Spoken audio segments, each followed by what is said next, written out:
Second School, a community for learners. Good morning students, welcome to second school. आज मैं आपको exercise 1.1 chapter का नाम है रियल नंबर में फर्स्ट क्वेश्चन का फर्स्ट पार्ट करके बताऊंगी। इसमें क्या है, यूजिंग यूक्लिड्स डिवीज़न थ्योरम करके हमें एचसीएफ निकालना है 135 एंड 225 का। तो सबसे पहले तो हमें यूक्लिड्स थ्योरम के बारे में पता होना चाहिए कि वो है क्या। यूक्लिड्स थ्योरम होती है यूक्लिड्स डिवीज़न थ्योरम। ये क्या है कि मान लो आपके पास कोई भी एक नंबर है। मान लो हमने सपोज कर लिया कि आपके पास नंबर है 15। इसको मैं डिवाइड कर रही हूँ 2 से। 2 7 ज़ा 14 1। तो सबसे पहले आपको पता होना चाहिए कि यहाँ पर 2 क्या है, 15 क्या है, 1 क्या है, 7 क्या है। यहाँ पर 2 है मेरा डिवाइज़र, 7 है मेरा कोशेंट, 15 है डिविडेंड और 1 क्या है मेरा रिमाइंडर। ओके, सबसे मेन चीज़ ही यही है कि आपको ये पता होना चाहिए कि डिवाइज़र कौन सा है, कोशेंट कौन सा है, डिविडेंड कौन सा है एंड रिमाइंडर कौन सा है। अगर आपको ये चीज़ पता चल गई तो यूक्लिड्स थ्योरम बस यही है। इसमें क्या होता है, डिविडेंड यूक्लिड थ्योरम ये है, dividend is equal to divisor multiply quotient plus remainder. इसको प्रूफ करके दिखाती हूँ। डिविडेंड यहाँ पे क्या है मेरा 15, डिवाइज़र क्या है मेरा 2, कोशेंट क्या है 7 प्लस रिमाइंडर क्या है 1। तो 15, 2 7 ज़ा 14 प्लस 1 15 इज इक्वल टू 15। तो ये होगी यूक्लिड डिवीज़न थ्योरम। इसमें एक चीज़ हमेशा आपको याद रखनी है कि रिमाइंडर हमारा हमेशा क्या होगा, या तो ज़ीरो होगा या less than equal to zero होगा। मतलब ये ज़ीरो से या तो ज़ीरो हो सकता है या ग्रेटर देन ज़ीरो हो सकता है ये, लेकिन ये डिवीज़र से कभी भी बड़ा नहीं होगा। ये चीज़ याद रखनी है आपको। उसके बाद मैं आपको इसमें देखो, हमें पता है कि एचसीएफ निकालना है। एचसीएफ का मतलब क्या होता है, सबसे पहले तो आपको ये पता होना चाहिए। एचसीएफ क्या होता है, हाईएस्ट कॉमन फैक्टर। एक तो नॉर्मल हम प्राइम फैक्टराइजेशन से देखो बच्चों, आपने एचसीएफ निकालना सीखा होगा। जैसे प्राइम फैक्टराइजेशन से कैसे होता है, जैसे 135 एंड 225 का निकालना है तो 135 का कैसे निकालेंगे।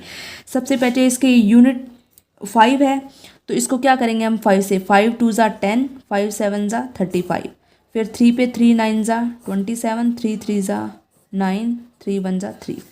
देन हम निकालेंगे 225 का। 225 का क्या है, 5 4 ज़ा 20, 5 5 ज़ा 25। 5 के टेबल में अब 45 कहाँ पे आएगा, 9 पे।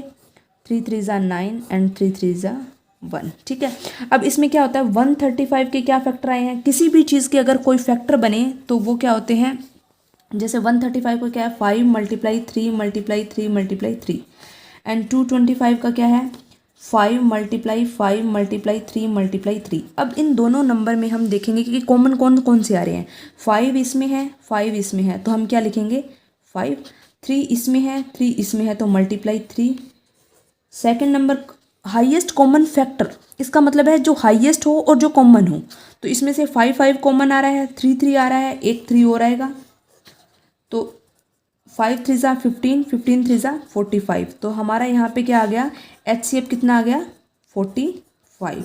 ये तो होता है प्राइम फैक्टराइजेशन से, जैसे हम पहले निकालते हैं। ये कैसे निकाला है मैंने, ये प्राइम फैक्टराइजेशन से। अब मैं इसी को यूक्लिड थ्योरम लगा के कैसे निकाल सकती हूँ, जैसे ये देखो यूक्लिड थ्योरम में क्या होता है, 1 एचसीएफ निकालना है मुझे 135 एंड 25 का, 225 का। तो इसमें सबसे पहले आपको ये चीज़ करनी है, इन दोनों में से आपको देखना है सबसे बड़ा नंबर कौन सा है। 135 एंड 225 में बड़ा नंबर कौन सा है मेरा, बिगेस्ट नंबर 225। तो इसमें 225 को डिवाइड करूँगी 135 से। अब इसको देखो 135 के टेबल में 225 आता है। 135 मल्टीप्लाई 1 इज इक्वल टू 135।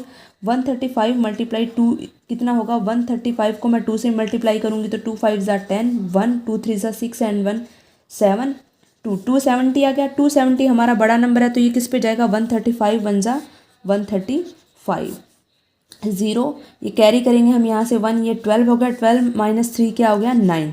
तो 90 आ गया। तो जैसे मैंने आपको पहले यहाँ पे बताया था, डिविडेंड इज इक्वल टू क्या होता है, divisor into quotient plus remainder. यहाँ पे आप मुझे बताओगे कि ये क्या है हमारा डिवाइज़र, ये हमारा क्या है क्वोशंट, ये डिविडेंड है और ये रिमाइंडर है। तो यूक्लिड्स थ्योरम क्या है, यूजिंग यूक्लिड डिवीज़न थ्योरम। अब मैं यहाँ पे क्या लिखती हूँ, dividend is equal to divisor multiply quotient plus reminder.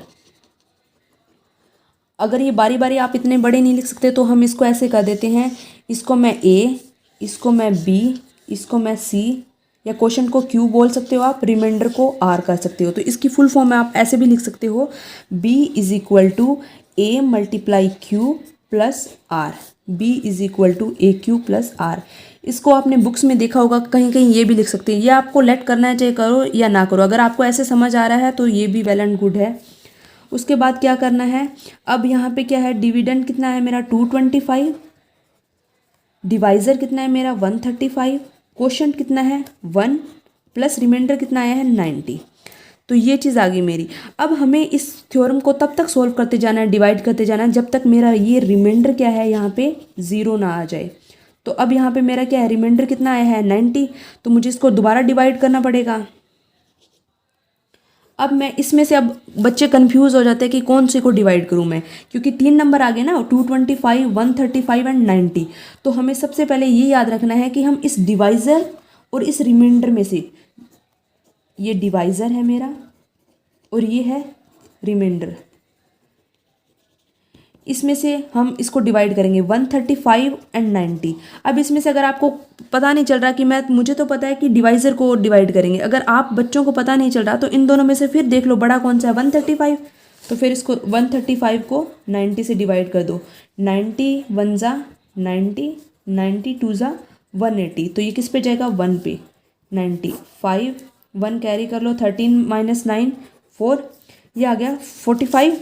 तो वही सेम लिखो, 135 is equal to 90 divisor multiply quotient क्या है 1 प्लस रिमाइंडर क्या है 45। यहाँ पे भी मेरा क्या आ रहा है, रिमाइंडर 45 आ रहा है। मुझे कब तक सॉल्व करना है इसको, जब तक ये 0 ना आ जाए। अब मुझे क्या पता है कि डिवाइज़र मेरा है 90 और रिमाइंडर क्या है मेरा 45। अब 90 और 45 में से मैं किसको डिवाइड करूँगी, सबसे बड़ा नंबर क्या है 90, 90 को डिवाइड करूँगी मैं 45 से। तो 90 को डिवाइड करूँगी 45, 45 2 ज़ा 90, रिमाइंडर क्या आ गया मेरा 0। यहाँ पे हमारा क्वेश्चन कंप्लीट होगा। तो अब वही सेम चीज़, 90 is equal to 45 multiply 2 plus 0।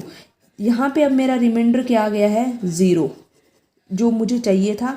तो जहाँ पे अब इतना चीज़ कर लिया, उसके बाद आपको पता नहीं चल रहा कि HCF कौन सा होगा। तो हमेशा याद रखना, जो आपका डिवीज़र आएगा वही आपका क्या होगा HCF। तो HCF इज इक्वल टू क्या आ जाएगा मेरा 45। ये किससे आया है, डिवाइज़र। बच्चों ये सबसे ज़रूरी है, मेन चीज़ यहीं पे मिस्टेक होती है कि आपको पता ही नहीं चलता कि कौन सा HCF है। जो डिवाइज़र आएगा वही हमारा क्या होगा HCF। आप इसको क्रॉस चेक करने के लिए प्राइम फैक्टराइजेशन से हमने क्या निकाला था, 45 निकाला था HCF, और ये मेरा उससे भी यूक्लिड मेथड से भी क्या आया है 45। That's it, thank you so much. Good morning students, welcome to second school. आज मैं आपको, मैंने पहले भी सम करवाया था यूक्लिड थ्योरम पे, आज मैं उसी का एक्सरसाइज 1.1 का फर्स्ट का थर्ड पार्ट समझा रही हूँ। आपको पहले मैंने डिटेल में बताया है कि कैसे करना है, आज मैं सीधा आपको यूक्लिड थ्योरम से करके दिखाऊंगी। आप इसको पहले, अगर आपको समझ नहीं आ रहा तो आप इसको सिंपल प्राइम फैक्टराइजेशन से इसका HCF निकाल सकते हो, उसके बाद यूक्लिड थ्योरम अप्लाई कर सकते हो। जैसे यूक्लिड थ्योरम में क्या होता है आपको पता ही है, Euclid's division theorem. Okay, Euclid division theorem में क्या होता है, डिविडेंड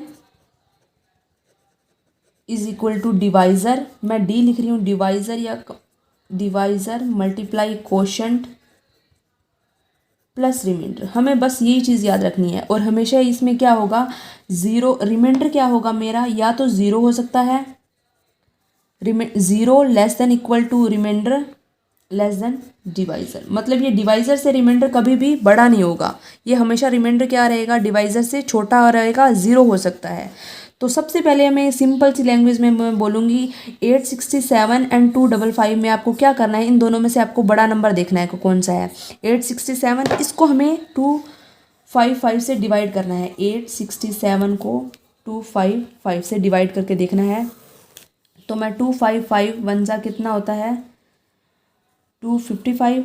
255 को मैं 2 से डिवाइड करूँगी, 2 5 ज़ा 10, 2 5 ज़ा 10 और 1 5 10। 255 को मैं 3 से डिवाइड करूँगा तो 3 5 ज़ा 15, 1 3 5 ज़ा 15 और 1 16, 1 3 3 ज़ा 6 7 765 आ गया। इसको नेक्स्ट नंबर से भी करके देखना है। अगर आपको मल्टीप्लाई करते हो तो इसको 4 नंबर से भी करके देखो। 5 4 ज़ा 20, 2 5 4 ज़ा 20 और 2 22 2 4 2 ज़ा 8 और 10, ये आ गया 1000 और 20 आ गया ना। तो ये इससे बड़ा है तो ये नहीं हो सकता, इसलिए हम किसी क्या करेंगे 3 से करेंगे। तो 3 पे क्या आता है 765। 7 - 5 2, 6 - 6 0 1। तो यहाँ पे मेरा क्या आ गया है 865 डिविडेंड है मेरा। डिवाइज़र क्या है, ये मेरा क्या है डिविडेंड, ये मेरा है कोशेंट। बच्चों सबसे पहले आपको यही चीज़, जब तक डिविडेंड कोशेंट डिवाइज़र और रिमाइंडर का पता नहीं होगा तब तक आप ये सम नहीं कर सकते। तो सबसे पहले ये एक्सरसाइज करने से पहले आपको इन चारों चीज़ों के बारे में पता होना चाहिए। ये मेरा है डिवाइज़र, इसको चाहे आप 10 मिनट लगा के पहले समझ लो। ये है डिवाइज़र, जिससे हम डिवाइड करते हैं उसको क्या बोलते हैं डिवाइज़र। डिविडेंड क्या होता है जिसको हम डिवाइड करते हैं। कोशेंट क्या आता है जो मेरा डिवाइड करने पे आता है कोशेंट वो। और रिमाइंडर क्या है जो मेरा लास्ट में बचता है वो, इसको क्या बोलते हैं रिमाइंडर। तो 867 इज इक्वल टू क्या आ जाएगा, यहाँ पे क्या है डिवाइज़र मल्टीप्लाई कोशेंट। अब आप देखोगे डिवाइज़र क्या है मेरा 255 मल्टीप्लाई कोशेंट क्या है 3 प्लस रिमाइंडर क्या बचा है 102। अब इसको मुझे तब तक सोल्व करना है जब तक इसका क्या है रिमाइंडर क्या ना आ जाए 0। रिमाइंडर यहाँ पे क्या है नॉट इक्वल टू 0। मुझे कब तक सोल्व करना है जब ये रिमाइंडर इक्वल टू क्या आ जाए 0। अब मैं इसमें, अब मैंने पहले भी आपको बताया है कि इसमें डिवाइज़र एंड रिमाइंडर में दोबारा डिवाइड करना है 255 एंड 102। वैसे तो हमेशा हम डिवाइज़र को ही डिवाइड करेंगे। अगर आपको फिर भी ना पता चले तो इन दोनों में से देख लिया करो बड़ा नंबर कौन सा है 255, देन अगेन डिवाइड 255 102 से। तो 102 को 2 से मल्टीप्लाई करके देखूंगी तो 402 204। 102 को मैं 5 से मल्टीप्लाई करके देखूंगी तो बड़ा आ जाएगा। 3 से करके देखूंगी तो भी बड़ा आ जाएगा।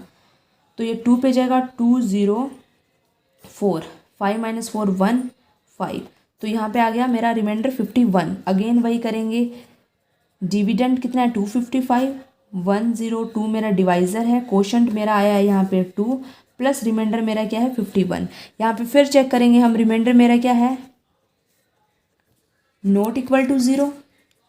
ये 51 है ना, ये इक्वल टू 0 तो नहीं है, तो मुझे यहाँ पे फिर डिवाइड करना पड़ेगा। ये मेरा है रिमाइंडर, ये मेरा है डिवाइज़र। इसको मैं अगेन डिवाइड करूँगी। अब देखो 102 और 51, इन दोनों में से पहले आप मुझे बताओगे बड़ा नंबर क्या है 102।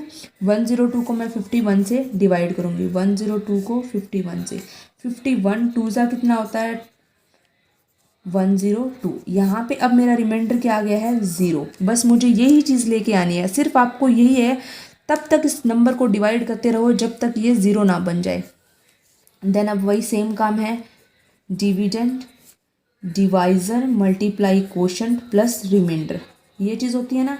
तो यहाँ पे मेरा क्या आएगा 51 × 2 प्लस रिमाइंडर क्या है 0। उसके बाद मुझे देखना है कि HCF क्या होगा मेरा। मैंने पहले भी बताया था जो डिवाइज़र होता है वही मेरा HCF आएगा। तो यहाँ पे HCF क्या होगा 51। एक बार मैं इसको आपको दोबारा से रिपीट करके बताती हूँ कि कैसे करना है। जहाँ भी यूक्लिड थ्योरम हो सबसे पहले आपको ये है कि find the HCF of 867 and 255। सबसे पहले इस सम को देखते ही हमें देखना है कि इन दोनों में से बड़ा नंबर कौन सा है। 867 यहाँ पे बड़ा नंबर है, तो 867 को मैं छोटे वाले नंबर से डिवाइड करूँगी। 867 को मैं 255 से डिवाइड करूँगी तो 255 3 ज़ा कितना होता है 765। मेरा आ गया 102 रिमाइंडर। अब सबसे पहले आपको ये पता होना चाहिए कि इनमें क्या चीज़ क्या है। 255 क्या है मेरा डिवाइज़र, 867 मेरा क्या है डिविडेंड, 3 मेरा है कोशेंट और 102 है मेरा रिमाइंडर।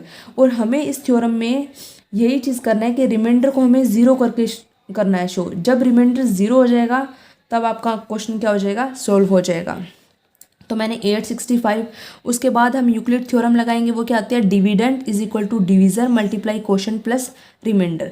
रिमाइंडर हमेशा क्या होगा, या तो ज़ीरो होगा या डिवीज़र से छोटा होगा, कभी भी डिवीज़र से इससे बड़ा नहीं हो सकता ना रिमाइंडर। उसके बाद 867 इज इक्वल टू आ गया 255 मल्टीप्लाई 3 प्लस 102। उसके बाद हम देखेंगे 102 मेरा रिमाइंडर आ गया। मुझे क्या करना है, रिमाइंडर को ज़ीरो करना है, लेकिन ये ज़ीरो नहीं है ना, तो मैं इसको दोबारा डिवाइड करूँगी। अब मैं डिवाइड करूँगी, कई बच्चे कन्फ्यूज़ हो जाते हैं, वो 867 से डिवाइड कर देते हैं, बट हमें डिवाइड किससे करना है, हमेशा डिवीज़र से। यहाँ पे मेरा डिवीज़र क्या है 255, तो मैं 255 को 102 से डिवाइड करूँगी तो क्या आ जाएगा मेरा 51। नेक्स्ट स्टेप में मेरा क्या आ गया 51 रिमाइंडर आ गया। अभी भी मेरा क्वेश्चन कंप्लीट नहीं हुआ है, तो मैं अब नेक्स्ट करूँगी। तो वही है डिवीज़र और रिमाइंडर, इन दोनों को लेना है हमें। 102 और 51 इन दोनों में से देखना है बड़ा क्या है 102, तो वही 102 को मैं 51 से डिवाइड करूँगी तो मेरा आ गया रिमाइंडर 0। जब रिमाइंडर 0 आ जाएगा तो यहाँ पे क्या आ जाएगा, डिवीज़र आ गया, डिवीज़र ही मेरा HCF होगा। तो HCF कितना होगा 51। इसमें 3-4 चीज़ें ही आपको याद रखनी है। एक तो है कि लास्ट में बच्चे कन्फ्यूज़ हो जाएंगे कि कौन सा मेरा आंसर कौन सा है, HCF भी पता नहीं चलेगा, वो 102 को भी HCF बना सकते हैं। हमें क्या करना है, जो डिवाइज़र होता है वही मेरा HCF होगा। Thank you so much for watching my video. Please like, share and subscribe. Thanks for watching.